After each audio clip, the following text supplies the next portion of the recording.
The Fall of the House of Usher by Edgar Allan Poe. During the whole of a dull, dark, and soundless day in the autumn of the year, when the clouds hung oppressively low in the heavens, I had been passing alone, on horseback, through a singularly dreary tract of country, and at length found myself, as the shades of the evening drew on, within view of the melancholy house of Usher. I know not how it was, but with the first glimpse of the building, a sense of insufferable gloom pervaded my spirit. I say insufferable, for the feeling was unrelieved by any of that half-pleasurable, because poetic sentiment with which the mind usually receives even the sternest natural images of the desolate or terrible. I looked upon the scene before me, upon the mere house and the simple landscape features of the domain, upon the bleak walls, upon the vacant eye-like windows, upon a few rank sedges, and upon a few white trunks of decayed trees, with an utter depression of soul which I can compare to no earthly sensation more properly than to the after-dream of the reveler upon opium, the bitter lapse into everyday life, the hideous dropping off of the veil. There was an iciness, a sinking, a sickening of the heart, an unredeemed dreariness of thought which no goading of the imagination could torture into aught of the sublime.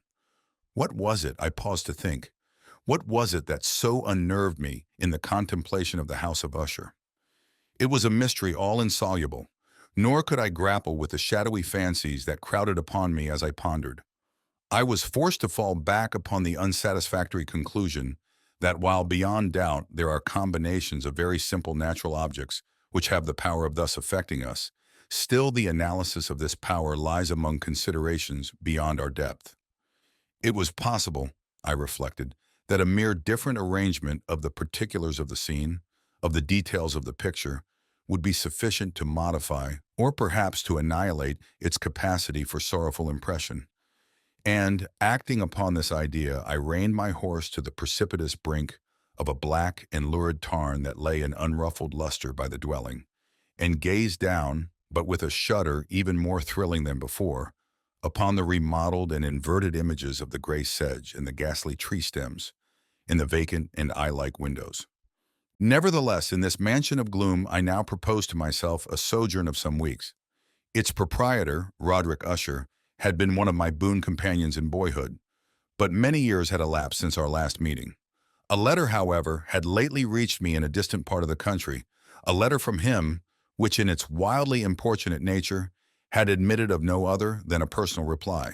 The MS gave evidence of nervous agitation.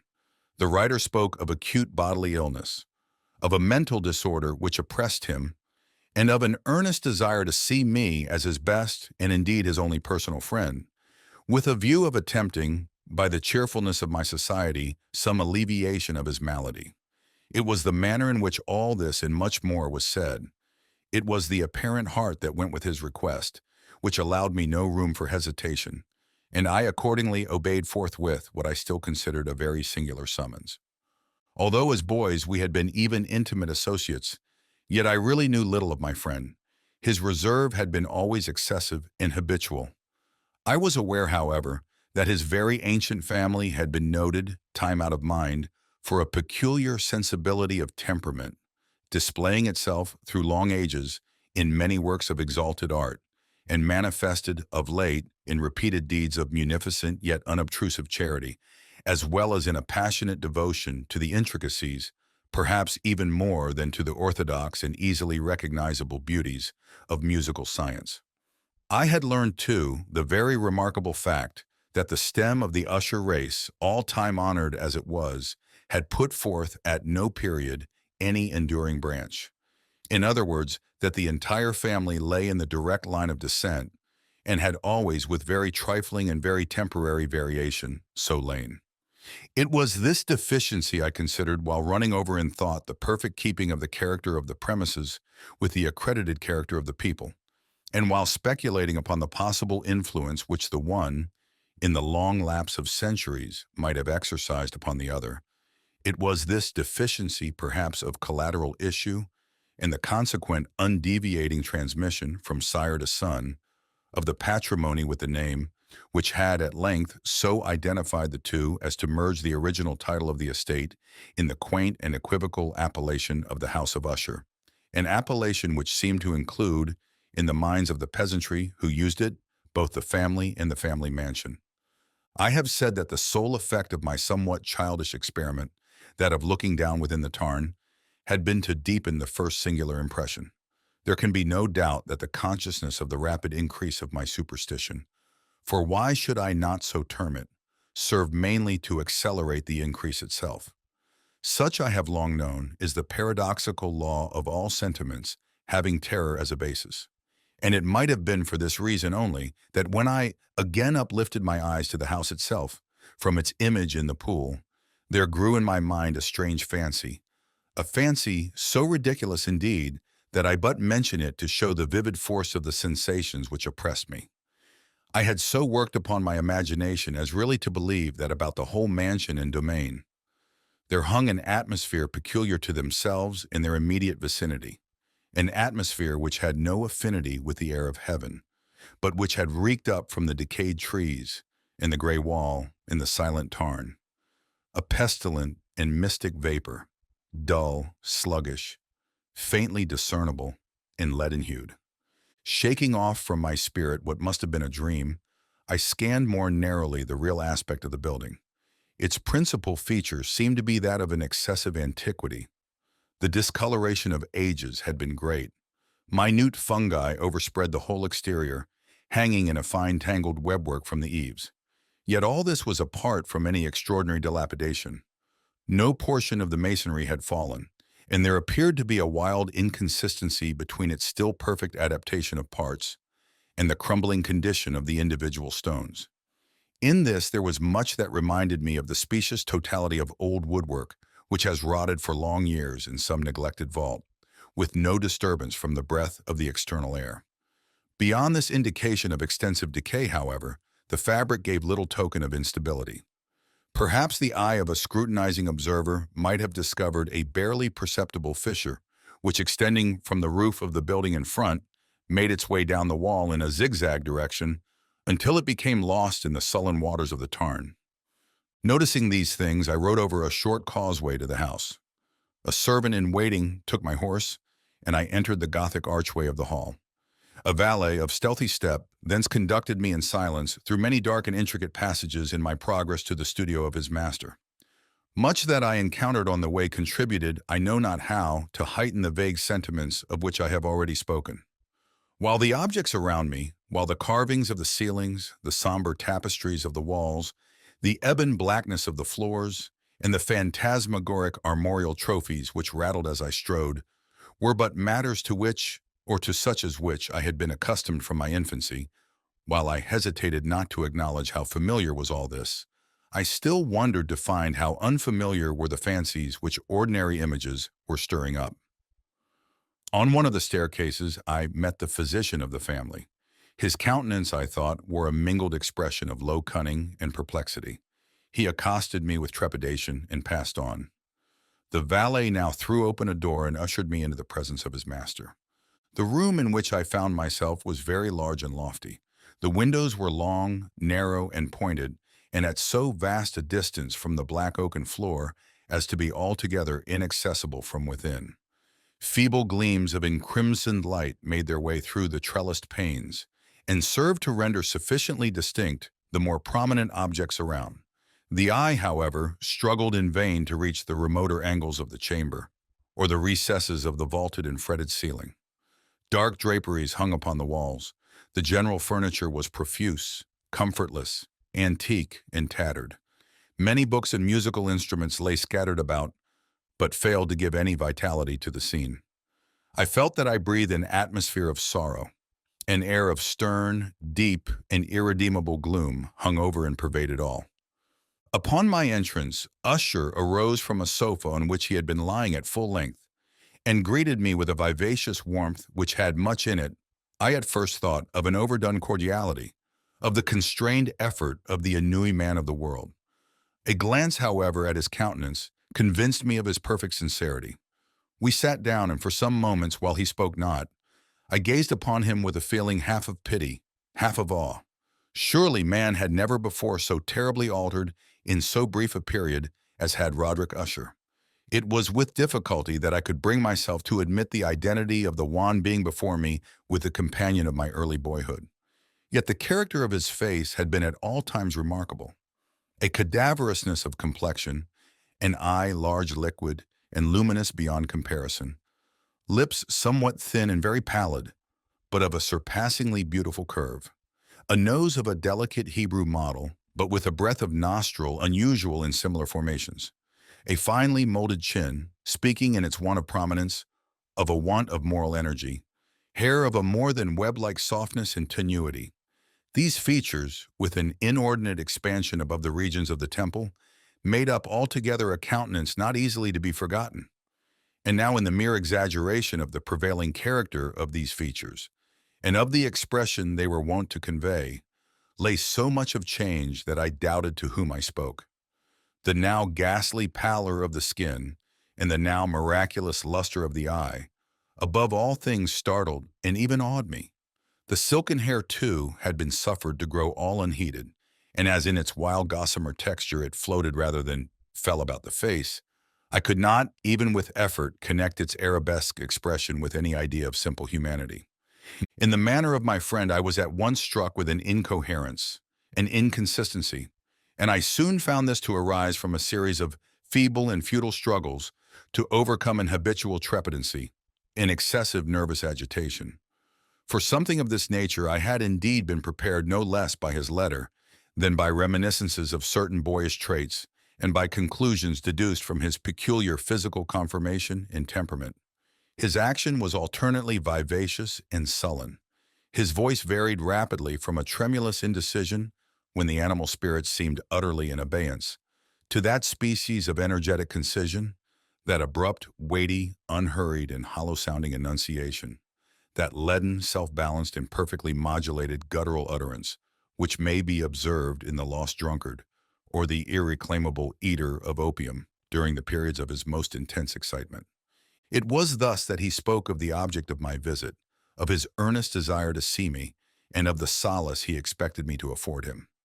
He entered at some length into what he conceived to be the nature of his malady. It was, he said, a constitutional and a family evil, and one for which he despaired to find a remedy, a mere nervous affection, he immediately added, which would undoubtedly soon pass off. It displayed itself in a host of unnatural sensations. Some of these, as he detailed them, interested and bewildered me, although perhaps the terms and the general manner of the narration had their weight. He suffered much from a morbid acuteness of the senses. The most insipid food was alone endurable. He could wear only garments of certain texture. The odors of all flowers were oppressive. His eyes were tortured by even a faint light, and there were but peculiar sounds, and these from stringed instruments, which did not inspire him with horror. To an anomalous species of terror, I found him a bounden slave. "I shall perish," said he. "I must perish in this deplorable folly. Thus, and not otherwise, shall I be lost. I dread the events of the future, not in themselves, but in their results. I shudder at the thought of any, even the most trivial, incident, which may operate upon this intolerable agitation of soul. I have, indeed, no abhorrence of danger, except in its absolute effect, in terror. In this unnerved, in this pitiable condition, I feel that the period will sooner or later arrive when I must abandon life and reason together, in some struggle with the grim phantasm, fear." I learned, moreover, at intervals and through broken and equivocal hints, another singular feature of his mental condition. He was enchained by certain superstitious impressions in regard to the dwelling which he tenanted, and whence for many years he had never ventured forth, in regard to an influence whose supposititious force was conveyed in terms too shadowy here to be restated, an influence which some peculiarities in the mere form and substance of his family mansion had, by dint of long sufferance, he said, obtained over his spirit, an effect which the physique of the gray walls and turrets, and of the dim tarn into which they all looked down, had at length brought about upon the morale of his existence. He admitted, however, although with hesitation, that much of the peculiar gloom which thus afflicted him could be traced to a more natural and far more palpable origin, to the severe and long-continued illness, indeed to the evidently approaching dissolution of a tenderly beloved sister. his sole companion for long years, his last and only relative on earth. Her decease, he said with a bitterness which I can never forget, would leave him the hopeless and the frail, the last of the ancient race of the Ushers. While he spoke, the Lady Madeline, for so was she called, passed slowly through a remote portion of the apartment, and without having noticed my presence, disappeared. I regarded her with an utter astonishment, not unmingled with dread, and yet I found it impossible to account for such feelings. A sensation of stupor oppressed me as my eyes followed her retreating steps. When a door at length closed upon her, my glance sought instinctively and eagerly the countenance of the brother, but he had buried his face in his hands, and I could only perceive that a far more than ordinary wanness had overspread the emaciated fingers through which trickled many passionate tears. The disease of the Lady Madeline had long baffled the skill of her physicians. A settled apathy, a gradual wasting away of the person, and frequent although transient affections of a partially cataleptical character were the unusual diagnosis. Hitherto she had steadily borne up against the pressure of her malady and had not betaken herself finally to bed. But on the closing in of the evening of my arrival at the house, she succumbed, as her brother told me at night with inexpressible agitation, to the prostrating power of the destroyer. And I learned that the glimpse I had obtained of her person would thus probably be the last I should obtain, that the lady, at least while living, would be seen by me no more. For several days ensuing, her name was unmentioned by either Usher or myself, and during this period I was busied in earnest endeavors to alleviate the melancholy of my friend. We painted and read together, or I listened as if in a dream to the wild improvisations of his speaking guitar. And thus, as a closer and still closer intimacy admitted me more unreservedly into the recesses of his spirit, the more bitterly did I perceive the futility of all attempt at cheering a mind from which darkness, as if an inherent positive quality, poured forth upon all objects of the moral and physical universe, in one unceasing radiation of gloom. I shall ever bear about me a memory of the many solemn hours I thus spent alone with the master of the house of Usher.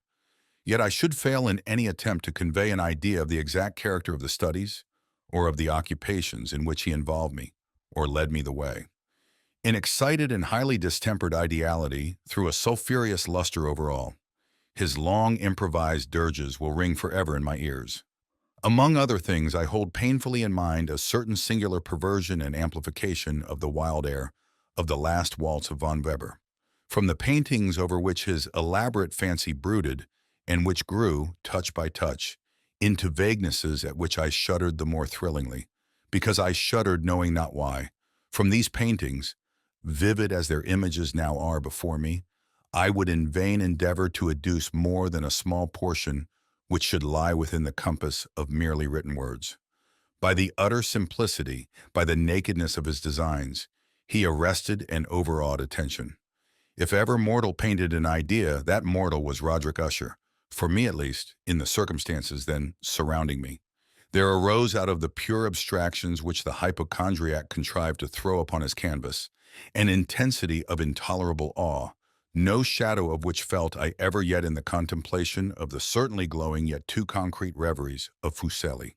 One of the phantasmagoric conceptions of my friend, partaking not so rigidly of the spirit of abstraction, may be shadowed forth, although feebly, in words. A small picture presented the interior of an immensely long and rectangular vault or tunnel, with low walls, smooth, white, and without interruption or device. Certain accessory points of the design served well to convey the idea that this excavation lay at an exceeding depth below the surface of the earth. No outlet was observed in any portion of its vast extent, and no torch or other artificial source of light was discernible. Yet a flood of intense rays rolled throughout, and bathed the whole in a ghastly and inappropriate splendor. I have just spoken of that morbid condition of the auditory nerve which rendered all music intolerable to the sufferer, with the exception of certain effects of stringed instruments. It was perhaps the narrow limits to which he thus confined himself upon the guitar, which gave birth, in great measure, to the fantastic character of his performances. But the fervid facility of his impromptus could not be so accounted for. They must have been and were in the notes as well as in the words of his wild fantasias, for he not unfrequently accompanied himself with rhymed verbal improvisations. the result of that intense mental collectedness and concentration to which I have previously alluded as observable only in particular moments of the highest artificial excitement. The words of one of these rhapsodies I have easily remembered. I was perhaps the more forcibly impressed with it, as he gave it because in the under or mystic current of its meaning, I fancied that I perceived, and for the first time, a full consciousness on the part of Usher of the tottering of his lofty reason upon her throne. The verses, which were entitled The Haunted Palace, ran very nearly, if not accurately, thus. I, in the greenest of our valleys, by good angels tenanted, once a fair and stately palace. Radiant palace reared its head. In the monarch thought's dominion, it stood there, never seraph spread opinion, over fabric half so fair. 2. Banners yellow, glorious, golden. On its roof did float and flow. All this was in the olden time long ago. And every gentle air that dallied in that sweet day, along the ramparts plumed and pallid, a winged odor went away. 3 wanderers in that happy valley.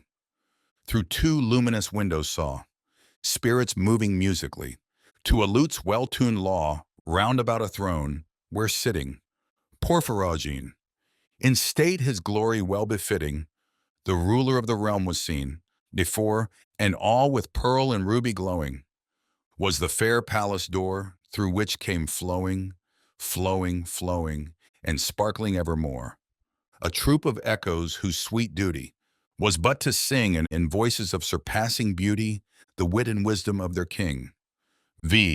But evil things in robes of sorrow and assail the monarch's high estate.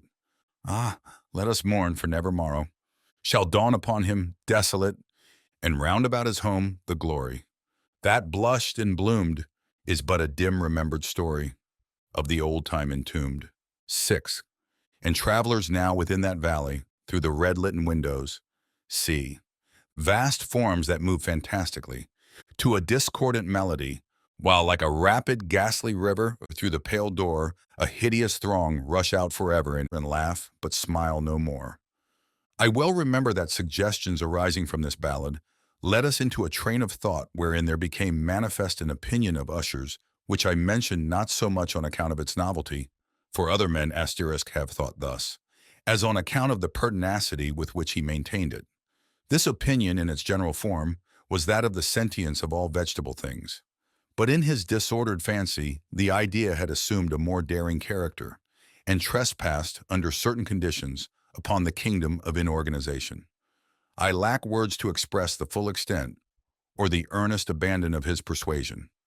The belief, however, was connected, as I have previously hinted, with the gray stones of the home of his forefathers. The conditions of the sentience had been here, he imagined, fulfilled in the method of collocation of these stones, in the order of their arrangement, as well as in that of the many fungi which overspread them, and of the decayed trees which stood around. Above all, in the long undisturbed endurance of this arrangement, and in its reduplication in the still waters of the tarn. Its evidence, the evidence of the sentience, was to be seen, he said, and I here started as he spoke, in the gradual yet certain condensation of an atmosphere of their own about the waters and the walls. The result was discoverable, he added, in that silent yet importunate and terrible influence which for centuries had molded the destinies of his family, and which made him what I now saw him, what he was. Such opinions need no comment, and I will make none.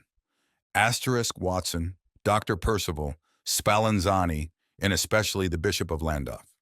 See Chemical Essays, Volume Vamsi. Our books, the books which, for years, had formed no small portion of the mental existence of the invalid, were, as might be supposed, in strict keeping with this character of phantasm. We pored together over such works as the Ververt et Chartreuse of Gresset, the Belphegor of Machiavelli, the Heaven and Hell of Swedenborg, the Subterranean Voyage of Nicholas Klim by Holberg, the Chiromancy of Robert Flude, of Jean d'Ondeguin and of de la Chambre, the Journey into the Blue Distance of Tieck, and the City of the Sun of Campanella. One favorite volume was a small octavo edition of the Directorium Inquisitorium by the Dominican Améric de Giron, and there were passages in Pomponius Mela about the old African satyrs and ojipans over which Usher would sit dreaming for hours. His chief delight, however, was found in the perusal of an exceedingly rare and curious book in Quarto Gothic, the Manual of a Forgotten Church, the Vigilia Mortuorum Secundum Coram Ecclesiae Maguntinae.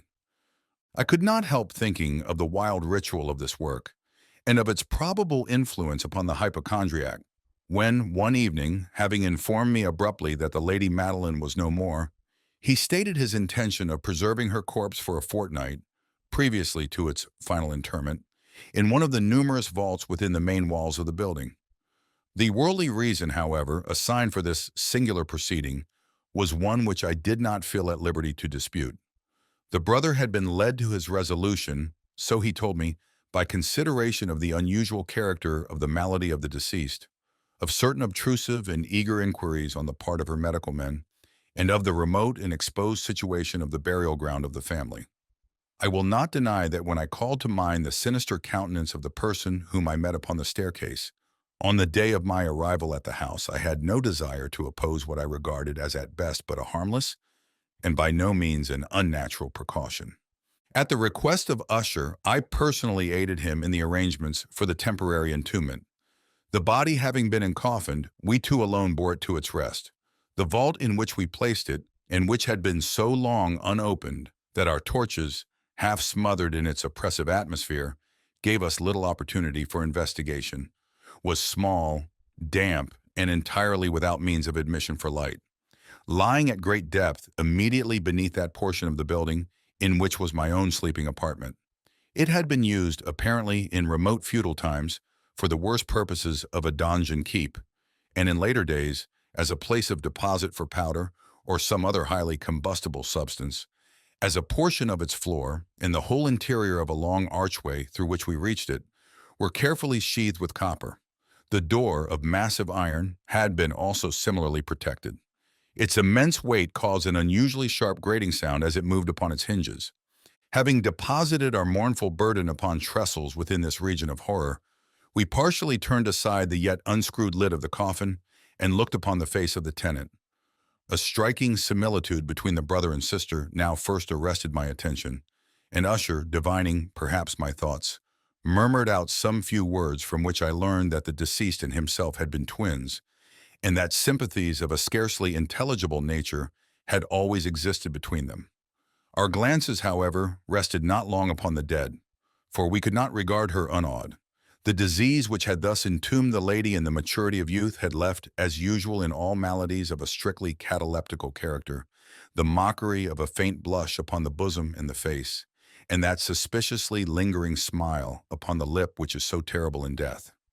We replaced and screwed down the lid, and having secured the door of iron, made our way with toil into the scarcely less gloomy apartments of the upper portion of the house. And now, some days of bitter grief having elapsed, an observable change came over the features of the mental disorder of my friend. His ordinary manner had vanished. His ordinary occupations were neglected or forgotten. He roamed from chamber to chamber with hurried, unequal, and objectless step. The pallor of his countenance had assumed, if possible, a more ghastly hue, but the luminousness of his eye had utterly gone out. The once occasional huskiness of his tone was heard no more, and a tremulous quaver, as if of extreme terror, habitually characterized his utterance. There were times, indeed, when I thought his unceasingly agitated mind was laboring with some oppressive secret, to divulge which he struggled for the necessary courage. At times, again, I was obliged to resolve all into the mere inexplicable vagaries of madness, for I beheld him gazing upon vacancy for long hours, in an attitude of the profoundest attention, as if listening to some imaginary sound. It was no wonder that his condition terrified, that it infected me. I felt creeping upon me, by slow yet certain degrees, the wild influences of his own fantastic yet impressive superstitions. It was especially upon retiring to bed late in the night of the 7th or 8th day after the placing of the Lady Madeline within the donjon that I experienced the full power of such feelings. Sleep came not near my couch while the hours waned and waned away. I struggled to reason off the nervousness which had dominion over me. I endeavored to believe that much, if not all of what I felt, was due to the bewildering influence of the gloomy furniture of the room. of the dark and tattered draperies, which, tortured into motion by the breath of a rising tempest, swayed fitfully to and fro upon the walls and rustled uneasily about the decorations of the bed. But my efforts were fruitless. An irrepressible tremor gradually pervaded my frame, and at length there sat upon my very heart an incubus of utterly causeless alarm. Shaking this off with a gasp and a struggle, I uplifted myself upon the pillows and, peering earnestly within the intense darkness of the chamber, hearkened, I know not why, except that an instinctive spirit prompted me, to certain low and indefinite sounds which came, through the pauses of the storm, at long intervals, I knew not whence. Overpowered by an intense sentiment of horror, unaccountable yet unendurable, I threw on my clothes with haste, for I felt that I should sleep no more during the night, and endeavored to arouse myself from the pitiable condition into which I had fallen by pacing rapidly to and fro through the apartment. I had taken but few turns in this manner when a light step on an adjoining staircase arrested my attention. I presently recognized it as that of Usher. In an instant afterward, he rapped with a gentle touch at my door and entered bearing a lamp. His countenance was, as usual, cadaverously wan, but moreover there was a species of mad hilarity in his eyes, and evidently restrained hysteria in his whole demeanor. His air appalled me, but anything was preferable to the solitude which I had so long endured, and I even welcomed his presence as a relief. "And you have not seen it?" he said abruptly, after having stared about him for some moments in silence. "You have not, then, seen it? But stay, you shall." Thus speaking, and having carefully shaded his lamp, he hurried to one of the casements and threw it freely open to the storm. The impetuous fury of the entering gust nearly lifted us from our feet. It was indeed a tempestuous yet sternly beautiful night, and one wildly singular in its terror and its beauty. A whirlwind had apparently collected its force in our vicinity, for there were frequent and violent alterations in the direction of the wind, and the exceeding density of the clouds, which hung so low as to press upon the turrets of the house, did not prevent our perceiving the lifelike velocity with which they flew, careering from all points against each other, without passing away into the distance. I say that even their exceeding density did not prevent our perceiving this. Yet we had no glimpse of the moon or stars, nor was there any flashing forth of the lightning. But the under surfaces of the huge masses of agitated vapor, as well as all terrestrial objects immediately around us, were glowing in the unnatural light of a faintly luminous and distinctly visible gaseous exhalation, which hung about and enshrouded the mansion. "You must not, you shall not behold this, Wang Chuo," said I, shudderingly, to Usher as I led him, with a gentle violence, from the window to a seat. "These appearances, which bewilder you, are merely electrical phenomena not uncommon, or it may be that they have their ghastly origin in the rank miasma of the tarn. Let us close this casement. The air is chilling and dangerous to your frame. Here is one of your favorite romances. I will read and you shall listen, and so we will pass away this terrible night together." The antique volume which I had taken up was The Mad Tryst of Sir Lancelot Canning, but I had called it a favorite of Usher's more in sad jest than in earnest. For, in truth, there is little in its uncouth and unimaginative prolixity which could have had interest for the lofty and spiritual ideality of my friend. It was, however, the only book immediately at hand, and I indulged a vague hope that the excitement which now agitated the hypochondriac might find relief, for the history of mental disorder is full of similar anomalies, even in the extremeness of the folly which I should read. Could I have judged indeed by the wild, overstrained air of vivacity with which he hearkened, or apparently hearkened, to the words of the tale, I might well have congratulated myself upon the success of my design. I had arrived at that well-known portion of the story where Ethelred, the hero of the tryst, having sought in vain for peaceable admission into the dwelling of the hermit, proceeds to make good an entrance by force. Here, it will be remembered, the words of the narrative run thus: "And Ethelred, who was by nature of a doughty heart, and who was now mighty withal, on account of the powerfulness of the wine which he had drunken, waited no longer to hold parley with the hermit, who, in sooth, was of an obstinate and maliceful turn, but feeling the rain upon his shoulders, and fearing the rising of the tempest, uplifted his mace outright, and with blows made quickly room in the plankings of the door for his gauntleted hand, and now pulling therewith sturdily, he so cracked and ripped and tore all asunder that the noise of the dry and hollow-sounding wood alarummed and reverberated throughout the forest.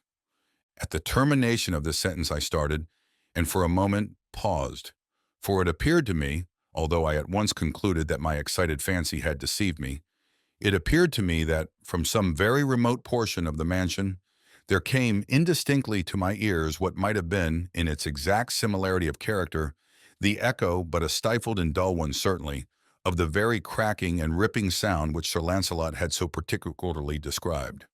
It was, beyond doubt, the coincidence alone which had arrested my attention, for amid the rattling of the sashes of the casements and the ordinary commingled noises of the still increasing storm, the sound in itself had nothing, surely, which should have interested or disturbed me. I continued the story, but the good champion Ethelred, now entering within the door, was sore enraged and amazed to perceive no signal of the maliceful hermit, but in the stead thereof a dragon of a scaly and prodigious demeanor, and of a fiery tongue, which sat in guard before a palace of gold, with a floor of silver, and upon the wall there hung a shield of shining brass with this legend enwritten: "Who entereth herein a conqueror hath been, who slayeth the dragon, the shield he shall win." And Ethelred uplifted his mace, and struck upon the head of the dragon, which fell before him, and gave up his pesty breath with a shriek so horrid and harsh, and withal so piercing, that Ethelred had fain to close his ears with his hands against the dreadful noise of it, the like whereof was never before heard. Here again I paused abruptly, and now with a feeling of wild amazement, for there could be no doubt whatever that in this instance I did actually hear, although from what direction it proceeded I found it impossible to say, a low and apparently distant but harsh, protracted, and most unusual screaming or grating sound, the exact counterpart of what my fancy had already conjured up for the dragon's unnatural shriek as described by the romancer. Oppressed, as I certainly was, upon the occurrence of this second and most extraordinary coincidence, by 1,000 conflicting sensations, in which wonder and extreme terror were predominant, I still retained sufficient presence of mind to avoid exciting, by any observation, the sensitive nervousness of my companion. I was by no means certain that he had noticed the sounds in question, although assuredly a strange alteration had, during the last few minutes, taken place in his demeanor. From a position fronting my own, he had gradually brought round his chair so as to sit with his face to the door of the chamber, and thus I could but partially perceive his features, although I saw that his lips trembled as if he were murmuring inaudibly. His head had dropped upon his breast, yet I knew that he was not asleep from the wide and rigid opening of the eye as I caught a glance of it in profile. The motion of his body, too, was at variance with this idea, for he rocked from side to side with a gentle yet constant and uniform sway. Having rapidly taken notice of all this, I resumed the narrative of Sir Launcelot, which thus proceeded. And now the champion, having escaped from the terrible fury of the dragon, bethinking himself of the brazen shield, and of the breaking up of the enchantment which was upon it, removed the carcass from out of the way before him, and approached valorously over the silver pavement of the castle to where the shield was upon the wall, which in sooth tarried not for his full coming, but fell down at his feet upon the silver floor, with a mighty great and terrible ringing sound. No sooner had these syllables passed my lips than, as if a shield of brass had indeed, at the moment, fallen heavily upon a floor of silver, I became aware of a distinct, hollow, metallic, and clangorous, yet apparently muffled reverberation. Completely unnerved, I leaped to my feet, but the measured rocking movement of Usher was undisturbed. I rushed to the chair in which he sat. His eyes were bent fixedly before him, and throughout his whole countenance there reigned a stony rigidity. But as I placed my hand upon his shoulder, there came a strong shudder over his whole person. A sickly smile quivered about his lips, and I saw that he spoke in a low, hurried, and gibbering murmur, as if unconscious of my presence. Bending closely over him, I at length drank in the hideous import of his words. "Not hear it? Yes, I hear it and have heard it. Long, many minutes, many hours, many days have I heard it. Yet I dared not, oh pity me, miserable wretch that I am. I dared not speak. We have put her living in the tomb. Said I not that my senses were acute? I now tell you that I heard her first feeble movements in the hollow coffin. I heard them many, many days ago, yet I dared not. I dared not speak. And now tonight, Ethelged. Ha, ha, the breaking of the hermit's door, and the death cry of the dragon, and the clangor of the shield, say rather, the rending of her coffin, and the grating of the iron hinges of her prison, and her struggles within the coppered archway of the vault. Oh, whither shall I fly? Will she not be here anon? Is she not hurrying to upbraid me for my haste? Have I not heard her footstep on the stair? Do I not distinguish that heavy and horrible beating of her heart? Madman! Here he sprang furiously to his feet and shrieked out his syllables, as if in the effort he were giving up his soul. Madman! I tell you that she now stands without the door. As if in the superhuman energy of his utterance, there had been found the potency of a spell. The huge antique panels to which the speaker pointed threw slowly back upon the instant their ponderous and ebony jaws. It was the work of the rushing gust, but then without those doors there did stand the lofty and enshrouded figure of the Lady Madeline of Usher. There was blood upon her white robes, and the evidence of some bitter struggle upon every portion of her emaciated frame. For a moment she remained trembling and reeling to and fro upon the threshold, then with a low moaning cry fell heavily inward upon the person of her brother, and in her violent and now final death agonies, bore him to the floor a corpse and a victim to the terrors he had anticipated. From that chamber and from that mansion I fled aghast. The storm was still abroad in all its wrath as I found myself crossing the old causeway. Suddenly there shot along the path a wild light, and I turned to see whence a gleam so unusual could have issued. For the vast house and its shadows were alone behind me. The radiance was that of the full, setting and blood-red moon, which now shone vividly through that once barely discernible fissure, of which I have before spoken as extending from the roof of the building, in a zigzag direction, to the base. While I gazed, this fissure rapidly widened. There came a fierce breath of the whirlwind. The entire orb of the satellite burst at once upon my sight. My brain reeled as I saw the mighty walls rushing asunder. There was a long, tumultuous, shouting sound like the voice of 1,000 waters, and the deep and dank tarn at my feet closed sullenly and silently over the fragments of the house of Usher.